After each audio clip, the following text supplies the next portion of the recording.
Tak ještě dneska, v sobotu, jedna poslední drobnost. Otrhal jsem rajčata. Něco tam ještě zůstalo, aby jsme měli do salátu. Takže se rozhodnu, jakým způsobem to zpracuji. No, tady je kocour.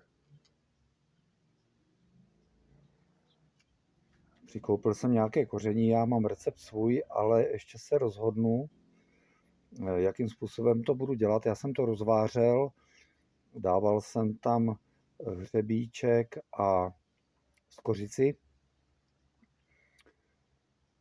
Potom ty šlupky jsem obral, ale nevím, jak budu postupovat. Možná to udělám trošku jinak. Těch návodů je hodně. No, takže ty rajčata jsem obral. Na zahrádce taky. Tady ty šery taky. A prostě i přebytky dávám lidem, kteří to potřebují, nebo si to zaslouží, nevím, udělám to rád.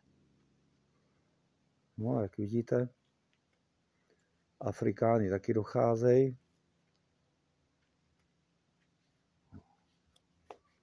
Zalívám to denně.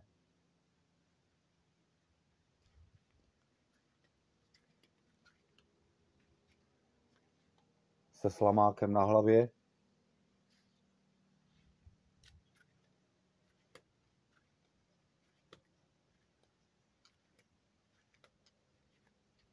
A s kočkama v patách.